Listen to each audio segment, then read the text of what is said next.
যিটো গোচৰ বিশাল ফুকন বা ৰঞ্জিত কাকতি এতিয়া গোটেই তদন্তটো কি প্ৰক্ৰিয়াত আছে, কি অগ্ৰগতি নহ'লে? বিশাল ফুকনৰ কেছটো আপুনি চব গম পায়, এইটো CID ট্ৰান্সফাৰ হৈছে আমাৰ পৰা। এইটো স্পেচিয়েল ইনভেষ্টিগেশ্যন টিম এইটো বনোৱা হৈছে CIDৰ IGP মেডামৰ নেতৃত্বত।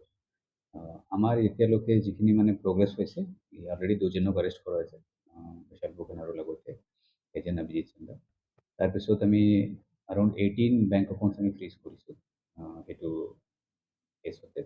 আৰু ফ্ৰিজ কৰাৰ পিছত আমি যিখিনি প্ৰপাৰ্টিজ আমি ফ্ৰিজ কৰিছোঁ, সেইটো প্ৰপাৰ্টি আমি এটাচমেণ্টটো কৰাৰ কাৰণেও এইটো প্ৰচেছ ষ্টাৰ্ট কৰিছোঁ। আৰু বিভিন্ন এজেঞ্চিজ যি আছে, ব্যুৰ অফ ইমিগ্ৰেশ্যনক আমি কণ্টেক্ট কৰিছোঁ, লুকআউট চাৰ্কুলাৰ ইছ্যু কৰিছোঁ যি এক্সপেণ্ডিং একিউজ আছে। আৰু সেবি ইনকাম টেক্স ডিপাৰ্টমেণ্ট या বেলেগ বেলেগ ডিপাৰ্টমেণ্টত যি আমাৰ ইনভেষ্টিগেশ্যনত যি দৰকাৰ আছে তাকে আমি ভেৰিফাই কৰিছোঁ বেছড অন দ্য এভিডেঞ্চেছ আমি যি পাইছোঁ। লুকআউট কাৰণে কাক কৰিছে, কিমান মানুহ, কিমানজন? লুকআউট এতিয়ালৈকে 6জনক মানে আমি কৰা হৈছে ডিব্ৰুগড়ৰ নাম কেইটা ক'ব পাৰিব? লুকআউট চাৰ্কুলাৰ ইছ্যু কৰা হৈছে, আমি নাম মানে ডিটেইলছ আমি নকওঁ, যিটো ব্যুৰ অফ ইমিগ্ৰেশ্যন লিখা হৈছে।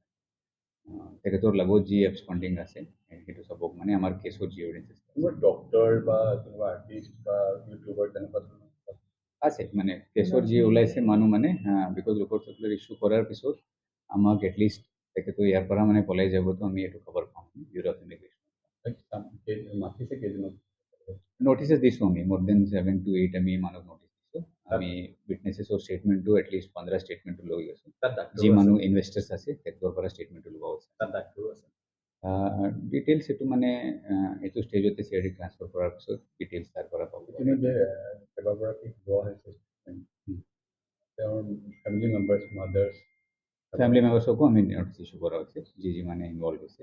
চুমি কৰাৰ ক্ষেত্ৰত কি পাইছা তুমি এতিয়ালৈকে? তেখেতে আৰু তেখেতৰ হাজবেণ্ড আৰু ইভেন মানে তেখেতৰ বইটি আছে, তাৰ যিখিনি মানে এভিডেঞ্চেছ পাইছে তাৰপিছত তেখেতৰ নামতো আমি নটিচ ইছ্যু কৰা হৈছে। মষ্ট ৱান্টেড কিবা ঘোষণা কৰিছে নেকি? এনেকৈ নাই, মানে আমাৰ যি ইনভেষ্টিগেশ্যনৰ যি প্ৰচিজাৰেল হিচাপ আছে সেইটো মানে বিকজ আমি নটিচ দিয়াৰ পিছতো এপিয়াৰ কৰা নাই, সেইটো কাৰণতে আমি ফাণ্ডিং হোৱাৰ মানুহক মানে লুকআউট নটিচ আপোনালোকে এক্সপেণ্ডিং বুলি যিহেতু ওলাইছে, মেঘালয় চুবুৰীয়া ৰাজ্যত তেওঁলোকে পলাই গৈছে, যাব পাৰে তেনেকুৱা ধৰণৰ আপোনালোকে মানে গোটেই যিটো আপোনালোকৰ ৰিচাৰ্চ আপোনালোকে বেলেগ বেলেগ ষ্টেটতো কৰিছে নেকি?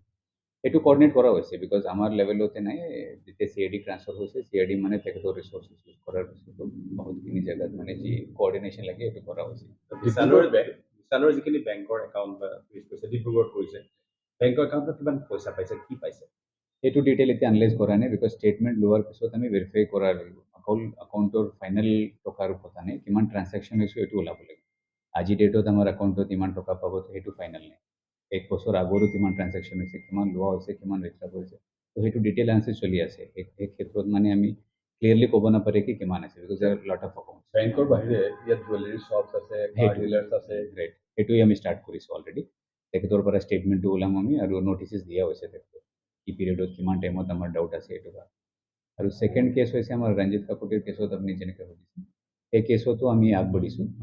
তাতে এজনক এৰেষ্ট কৰাৰ পিছত মেইন অ'নাৰ যি আছে তেওঁ হাৰিয়ানাৰ মানুহ, তেখেতৰ ওপৰতো আমি লুকআউট নটিচ দিয়া হৈছে, বিকজ তেখেতৰ গাইডেঞ্চতে সেইটো মানে স্কেম হৈছে। আৰু সেই স্কেমত আমি যিমান এইটো ইয়াৰে মানুহ এটলিষ্ট 5-6 মানুহক আমি আইডেণ্টিফাই কৰিছোঁ, এতিয়া আমি ৰিভিল নকৰিম বিকজ তাৰ ভেৰিফিকেশ্যন চলি আছে।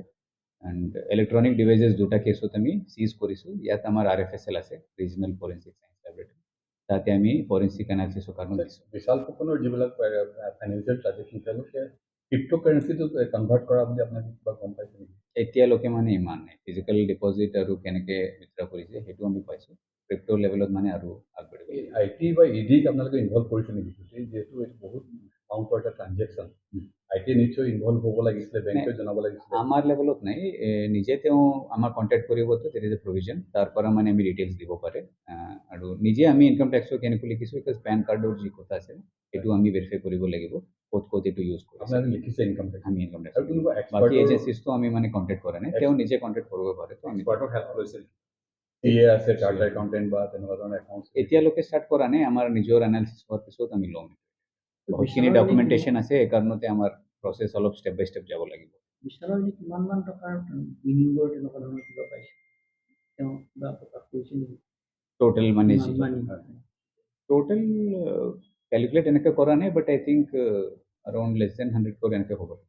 ৰঞ্জিত কাকতি ৰঞ্জিত কাকুতিৰ এতিয়া এষ্টিমেট নাই বাট ডেফিনেটলি এইটো স্কেম হাৰিয়ানাৰ পৰা ষ্টাৰ্ট হৈছে তো আমাৰ লোকেলৰ তলৰ কিমান আছে আৰু বেছি হ'ব পাৰে আৰু এজন ডিব্ৰুগড়ত কোনোবা তেনেকুৱা নাম আহিছে নেকি কিবা পাল বুলি কিবা বিগ বিগ মানে আমাৰ মানে ইনপুটছ পাইছোঁ আমি বেলেগ বেলেগ ধৰণৰ বেলেগ যেনেকৈ আমাক পাব্লিকো দিছে কিবা মিডিয়া ফ্ৰেণ্ডছো আমাক দিছে উইথাউট ভেৰিফাইং আমি মানে আগবঢ়া নাই ভেৰিফিকেশ্যন কৰাৰ পিছত আৰু কমপ্লেইনেণ্ট কিবা পাব তো আমি ইমিডিয়েটলি ৰেজিষ্টাৰ কৰিম কেছ কমপ্লেইনেণ্ট বহুত আছে কিন্তু তেওঁলোকে আগবাঢ়ি আহিব বিচৰা নাই যেনেকে আপোনালোকে বিশাল ঘটনাৰ কেছটো চমুটো ল'লে আৰু কেইবাটাও অৰ্গেনাইজেশ্যন এতিয়াও পেৰেলি তেওঁলোকে চলাই আছে আৰু বহুত মানুহ এতিয়াও বলি হৈ আছে গতিকে আপোনালোকে যদি ক্ৰেডিবল এভিডেন্স আমি পাব তো আমি ল'ম বাট আমি কণ্টেক্টো কৰিম কি বিকজ টু ভেৰিফাই এটলিষ্ট এবাৰ মানে এটা ইনভেষ্টাৰ হয় এটা ডিপজিটৰ হয় আমি মানে ক্লিয়াৰলি ক'ব পাৰি সেইটো হৈছে because only on media reports আৰু ছ'চিয়েল মিডিয়াৰ পৰা আমি কগনিজেঞ্চ লোৱা নাই অলৰেডি বহুতখিনি কেছ জেগা জেগা হৈছে তো ষ্টেণ্ডাৰ্ড প্ৰচিজাৰত আমি ভেৰিফিকেশ্যন ষ্টাৰ্ট কৰা হৈছে ডিব্ৰুগড়ত আৰু তেনেকুৱা যি ধৰক অনলাইন ট্ৰেডিঙৰ শিক্ষা প্ৰদান কৰা